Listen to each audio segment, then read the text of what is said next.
가기사는 증시 각도기. 안녕하세요. 재무투자 증시 아침반 안지원입니다. 네, 안녕하십니까. 각도기 박사님입니다. 오늘 내린 종목이 많네요. 대형주들만 좋았던 장입니다. 네, 오른 것도 많고 좀 떨어진 것도 많고 역시나 시장은 조용한데 종목별로 편차는 굉장히 컸습니다. 지수 움직이면 없는데 종목별로는 많이 오르거나 많이 떨어지거나. 네, 오늘 코스피 0.04%, 코스닥 0.27% 정도 올랐고요. 거의 의미가 없습니다. 그리고 어저께 수급이 조금 데이터가 좀 이상하다 했는데 제가 뭔가 클릭을 잘못해가지고 거래 대금이 아니라 거래량으로 보여주고 있었더라고요. 아, 그렇군요. 네, 거래 대금으로 다시 바꿨습니다. 어제 너무 이상하더라고. 말이 안 되는 거예요. 네, 제가 한 1년 전인가? 2년 전에 한번 이런 실수를 했었는데 어제 오랜만에 또 이런 실수를 했네요. 오늘 코스피에선 개인이 한 1,000억 정도 매도했고요. 코스닥에선 1,400억 정도 매수를 했습니다. 오늘 코스피 외국인이 2,200억 정도 순매수가 들어왔고요. 오늘 업종별로는 음식료 섹터가 제일 강세를 보였는데 라면 업체 농심이 오늘 8% 정도 엄청나게 큰 폭으로 올랐어요. 연중 최고치죠? 네, 오늘 사료업체도 강세를 보여서 이제 고려산업도 한 7% 정도 올랐고요. 빙그레, 대한제당, 무학, 혜태제과식품, SPC, 삼립 전반적으로 음식료가 오늘 상승했습니다. 방어주 격인 것도 있고 실적도 대체적으로 무난하니까. 실적도 서프라이즈 나온 게 또 있고요. 그러니까 실적에 따라서 오늘 기복이 상당히 심하더라고요. 어닝 서프라이즈 기업들은 실적이 다 막 급등하고 그거 아니면 막 급락하고. 그러니까 미국 분위기 약간 났어. 옛날에 항상 사전에 올랐다 먼저 빠지고 그랬는데 실적 발표하는 기업들이 이제 15일이니까 다 발표를 해야 되잖아요. 1분기 실적. 오늘 실적 발표가 정말 많았는데 실적 발표한 거에 따라서 주가가 그냥 한 4, 5%씩 움직이는 주식들이 꽤 많더라고요. 네, 이제 실적 시즌이 좀 끝났습니다. 네, 끝났습니다. 긴장이 많이 됐는데 이제 좀 드디어 끝난 것 같아요. 오늘 전기전자 섹터에서는 가온전선이 10% 상승했고요. 대한전선도 6% 상승했습니다. 대한전선도 실적이 잘 나와서 전선주는 다 같이 올랐고요. 오늘 키옥시아, 웨스턴디지털 합병 소식 들리면서 하이닉스가 4.6%나 반등을 했습니다. 생각보다 들어오른 것 같기도 해요. 하이닉스는 괜찮게 올랐는데 삼성전자는 좀 들어올랐고 아침에 생각할 때는 상당히 세게 붙을 것 같았는데 생각만큼은 아니었어요. 그렇죠. 삼성이 1.4%밖에 안 오른 거는 조금 서운하긴 합니다. 왜냐면 미국에서도 웨스턴 디지털이 11% 상승, 마이크론은 6% 상승했는데 이거에 비해서는 조금 약했긴 합니다. 그리고 포스코 퓨처엠 솔루션 첨단 소재가 2% 내외로 상승을 했습니다. 어제까지 조금 약했던 이철엔지가 오늘은 에코프로를 기점으로 반등을 좀 했습니다. 많이 떨어졌으니까 반등할 때가 됐었죠. 그리고 기계 섹터도 좀 상승을 했습니다. 다이나믹 디자인은 상한가 같고, KC코트레, 현대 인프라코, 두산 에너빌리티, 대동, 호실적 나온 기업들도 좀 많이 있고요. 다이나믹 디자인은 큰 종목은 아닌데 니켈 광산 재련 관련된 라이센스 획득했던 소식 때문에 좀 상한가를 기록을 했습니다. 오늘 어제에 이어서 한국전력이 3%나 오늘 또 추가로 하락을 했습니다. 어제도 한 2% 정도 하락을 했죠. 전기요금은 인상을 하긴 했지만 이렇게 실망스러웠던 것 같아요. 그 전까지 기대감 때문에 선반영 한 것도 있고 어느 정도 좀 주가가 상승한 것도 있고 그리고 이게 5월 16일부터 요금 인상을 했는데 그 이전 거는 소급 반영되지는 않았습니다. 그래서 8원 정도, 8원 인상을 했지만 실제로 인상 효과는 한 2원대 정도로 보면 될 것 같습니다. 여전히 2분기는 적자를 이어갈 것 같고요. 그러니까 기대만큼 안 올렸다는 거지. 기대만큼 안 올렸죠. 여전히 연료비에 대한 의존도가 굉장히 좀 높을 수밖에 없는 것 같아요.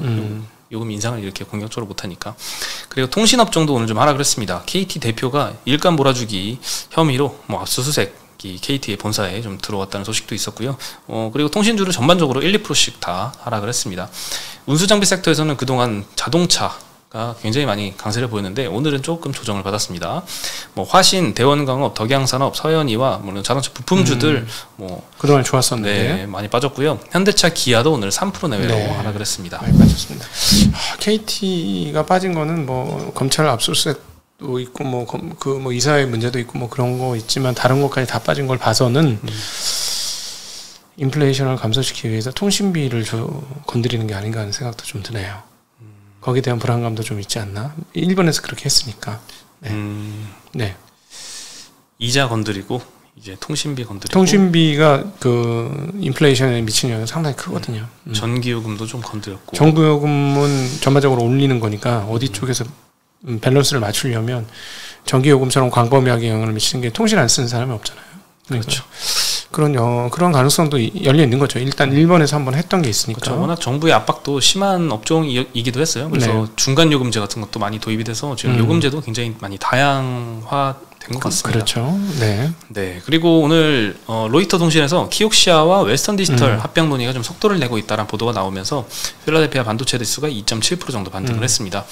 낸드 시장의 2위가 키옥시아 일본 업체고요. 마켓 시ェ어 한 21% 정도 차지하고 있고 웨스턴 디지털은 4위 미국 회사인데 마켓 시ェ어 한 15% 차지를 하고 있습니다. 합병 조건은 키옥시아가 한 43% 지분 갖고 웨스턴 디지털이 한 37% 정도 갖는 조건이 거론이 되고 있고요.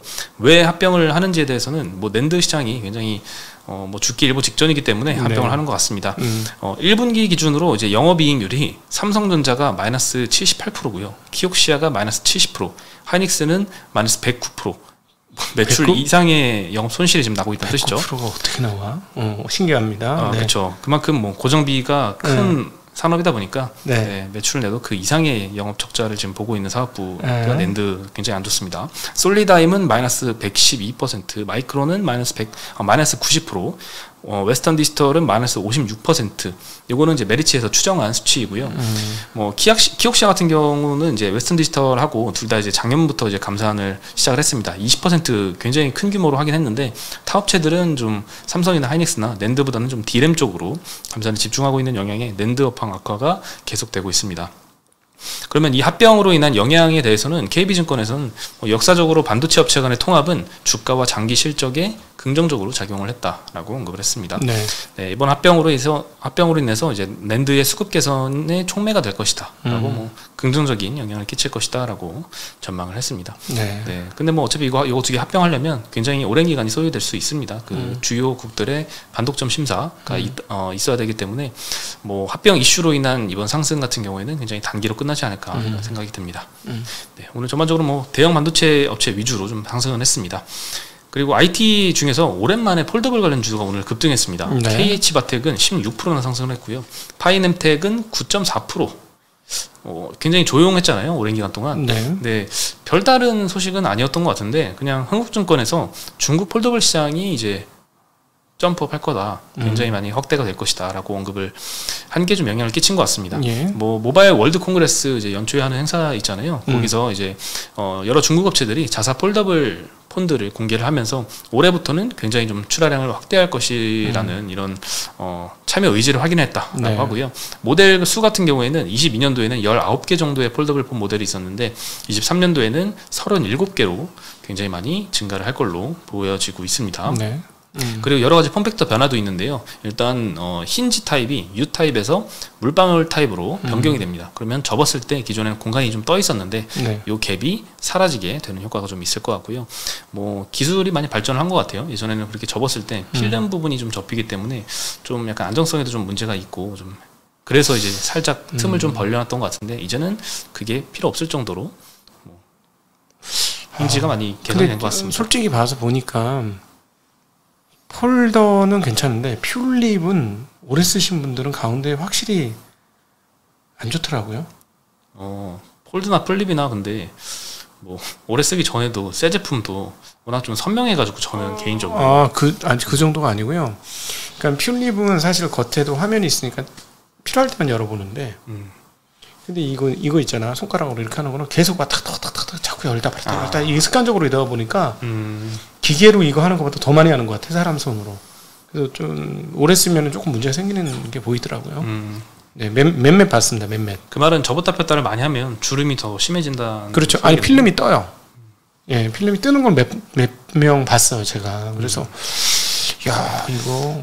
근데 폴더에서는 그런 거는 못 봤고요. 근데 5에서 얼마나 이제 그렇죠. 그게 개선이 됐을지가 좀 문제인데 여러 가지 그래도 AP 칩 같은 것도 성능이 좀 개선된 거 스냅드래곤 들어가거든요. 그래서 네.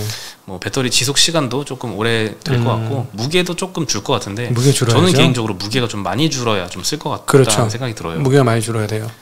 네. 사실은 우리 같은 입장에서는 자료 보고 할 때는 되게 편한 게 많죠. 글씨가 잘 안 보이잖아, 작아서. 그러니까 눈이 나빠서 안 보이는다기보다는 워낙 핸드폰 안에 다 넣기가 힘들어. 그 화면 모드를, 그죠?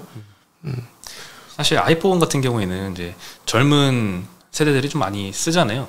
그리고 이 기존에는 이제 갤럭시 같은 경우에는 약간 좀 중장년층이 많이 사용을 했는데 요거 폴드 같은 경우에는 좀 너무 무거워서 남자들은 특히나 이 가벼워야지, 왜냐면 핸드폰을 거의 주머니에 넣기 때문에 너무 두껍거나 무거우면 굉장히 불편하거든요. 네. 뭐 걷거나 뛰는데. 그래서 무게 쪽에서 많이 좀 개선이 있었으면 좋을 것 같습니다. 뭐 여성분들은 핸드백 같은데 이제 핸드폰을 주로 넣기 때문에 들고 다니거나 뭐 그래가지고 플립은 많이 좀 애용을 한 것 같아요. 젊은 여성분들한테 인기가 좀 많았잖아요. 네. 네. 그래서 5에는 얼마나 개선될지는 모르겠는데 일단 전망은 굉장히 좋게 나오는 것 같은데 네. 실제로는 잘 모르겠습니다. 얼마나 좋게 나올지.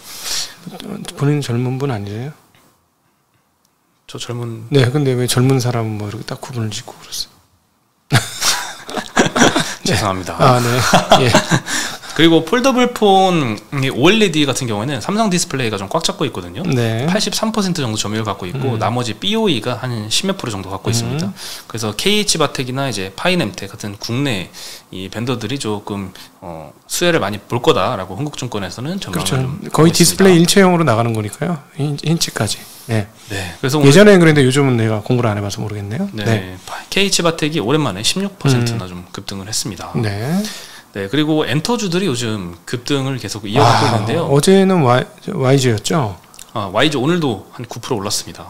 대단한. 지금 이게 드디어 우리가 뭐 항공 여행이 아니라 팬데믹 최대 수혜주는 엔터였어.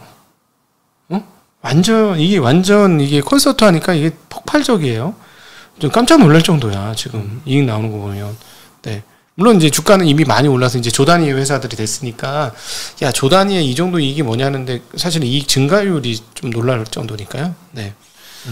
이렇게 콘서트를 많이 보러 가는지 몰랐어요. 그 굿즈 사는 줄이 뭐 몇 킬로 이렇게 쓴다고 하더라고요. 일본에서도 그 큰 공연장이 꽉 차고 네. 사진으로 봤는데 정말 깜짝 놀랄 정도였습니다. 네. 우리 그 옛날에 했잖아요. 홀이냐 아레나냐 돔이냐. 그렇죠. 네. 그 굉장히 중요한 부분인데. 네. 제가 그래서 우리나라 그 공연장 쭉 확인해 봤더니 서울 근교에 있는 공연장 몇 개 안 돼. 20개 정도밖에 안 되더라고요. 네. 별로 없어요. 뭐 LG부터 시작해 LG 무슨 홀부터 시작해서 무슨 코엑스, 블루홀, 뭐 나중에는 고척돔, 그다음에 그 잠실 어디 경기장, 그다음 주 경기장 이렇게 그 순서대로 쭉 있더라고요. 그렇죠. 네. 이펙스도 기대가 많이 됩니다. 아니 뭐 그 얘기를 하려고 했던 건 아니에요. 항상 이펙스로 좀 귀결이 되는 것 같은데. 네. 네. 내년쯤에는 이제 이펙스에 대한 거론도 좀 많이 되겠죠. 근데 어쨌든 대단합니다. 지금 JYP 엄청난 실적이 나왔어요. 네. 일단 매출액은 1,180억 이번 1분기에 냈습니다. 전년 대비 74% 늘어났고요. 네. 영업이익은 420억 나왔습니다. 120% 정도 늘어났습니다. 그 마진율 봐봐.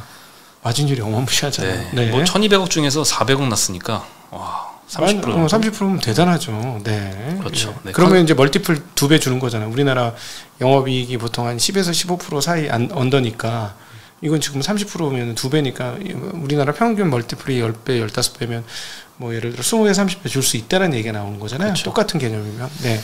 네, 엄청나고요. 앨범이나 뭐 오프라인 공연, 자사, 몰에서 판매 수익까지 뭐 전반적으로 다 양호했습니다. 무엇보다 이제 북미 매출 쪽이 좀 급증을 하고 있는데요. 네. 앨범은 뭐 트와이스와 엠믹스가 좀 많이 팔았고요. 스키즈, 있지 이쪽은 이제 월드 투어 때문에 공연 매출이 전년 대비 2배나 성장을 했습니다. 네. 전년도에 뭐 아무래도 팬데믹이 있었기 때문에 오프라인 공연 매출은 생각보다 좀 뭐 많이 크진 않았던 것 같고요. 네. 뭐 니주의 일본 매출도 한 90억 정도. 자사몰 JYP 샵이라고 있는데 이게 운영하는 자에서도 영업이익 한 24억 정도 나오면서 뭐 전반적으로 안 좋은 데가 없는 것 같습니다. 네. 특히나 이제 북미 지역 매출이 400억 나왔는데요. 전체 매출의 한 3분의 1 정도 차지하네요. 전년 대비해서도 한 3배 정도 늘어났습니다. 야, 박진영이 북미를 뚫으려고 얼마나 노력을 했는데 원더걸스 데리고 가서 PD 밑바닥부터 쫙 올려가지고 그거 올렸는데 제대로 안 된 거예요. 진짜 고생을 많이 했거든. 근데 강남스타일 싸이 때문에 유튜브로 떠가지고 갑자기 K-팝이 미친 듯이 올라온 거예요. 그러니까 사실은 BTS도 엄청난 역할을 했지만 이 대중화되는데 또 싸이 강남스타일이 아직도 강남스타일이 유튜브 조회수 상위권인 거 아세요? 기록이요? 지금 계속 유지야. 너무 신기해 그게. 그러면서 이게 이제 변방 문화에서 주류 문화로 갔는데 우리 한국 사람들이 이게 좀 이해가 안 되는 거예요. 근데 이제 미국 시장이 뚫렸다는 건 굉장히 큰 건데 세상에서 음원 시장과 콘서트 제일 큰 시장인 미국이 뚫리기 시작했다는 거죠. 그래서 이제 우리 주말 저 2편 정광훈 대표 2편에서도 나왔습니다만은 이제 시작이다라는 개념인 거예요. 아, 참 답답해 죽겠네.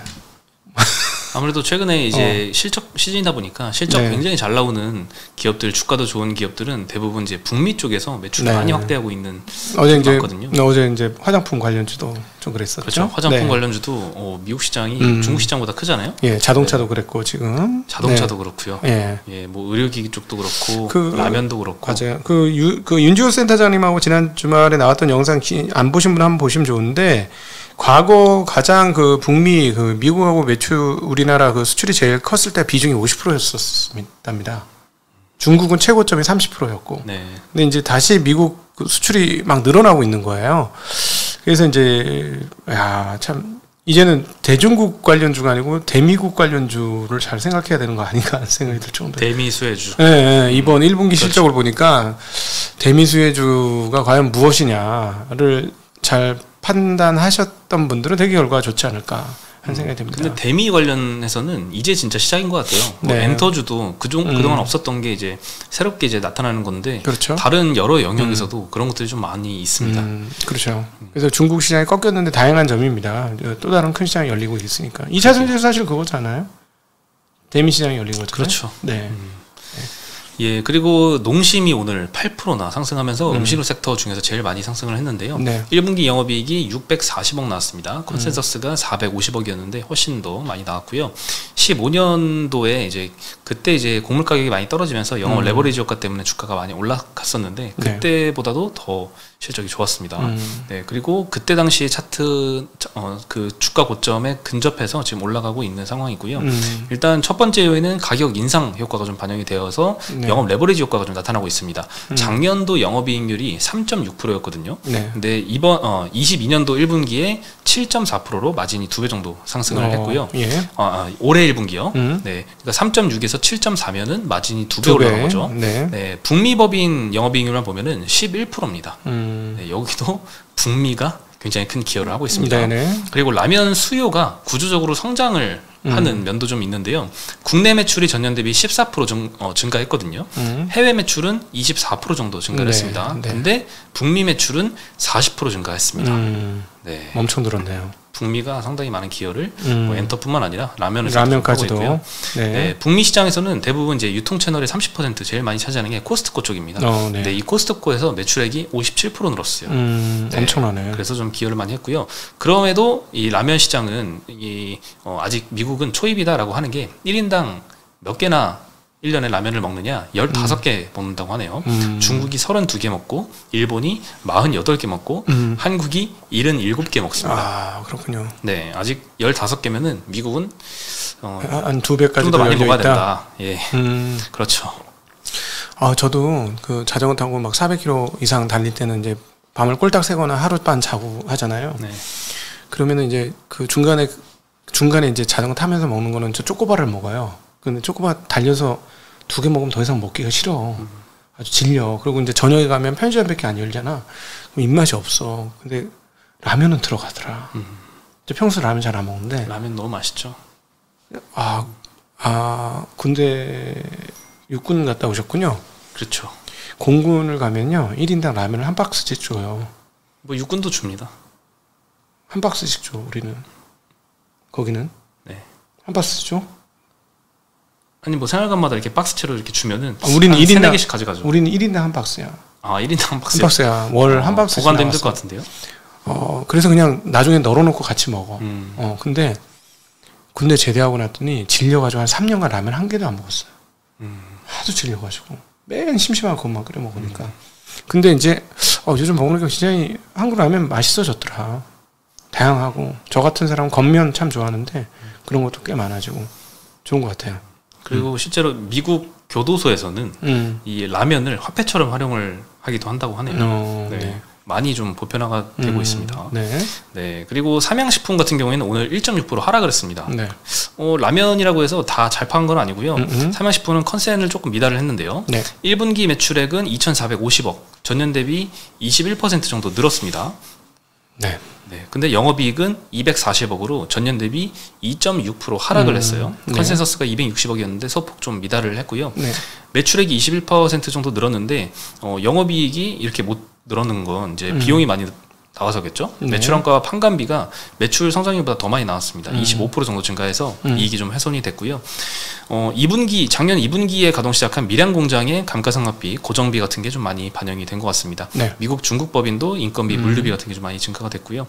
그리고 워낙 22년도 1분기에 21년도 1분기보다 농심은 성장률이 조금 낮았어요. 16% 정도 매출이 늘었는데 삼양식품은 44%나 늘었습니다. 그러니까 네. 전년도에 워낙 많이 고성장을 해서 거기서 추가로 막 굉장한 성장이 나오기는 조금 어려운 것도 영향을 좀 끼쳤던 것 같아요. 네. 영업이익 성장률도 농심이 22년도는 21년 대비 21% 늘었는데 삼양식품은 70%나 늘었습니다. 그러니까 네. 작년도에 이미 굉장히 성장률을 많이 맛봤기 때문에 올해는 조금 기대치가 충족 못했던 것 같습니다. 그리고 또 이제 약간 단일 품종이라는 조금 한계가 있긴 해요. 그 한계도 좀 있는 것 같아요. 예. 농심이 정말 라인업이 많더라. 제가 먹어보니까 라인업이 많아요, 확실히. 예. 그렇죠. 네, 그것도 멀티플이 조금 농심보다는 조금 낮게 받고 있는 요인 중에 하나가 아닌가 싶습니다. 네네. 네, 오늘 소식은 여기까지고요. 네. 저희는 내일 다시 인사드리겠습니다. 네, 안녕.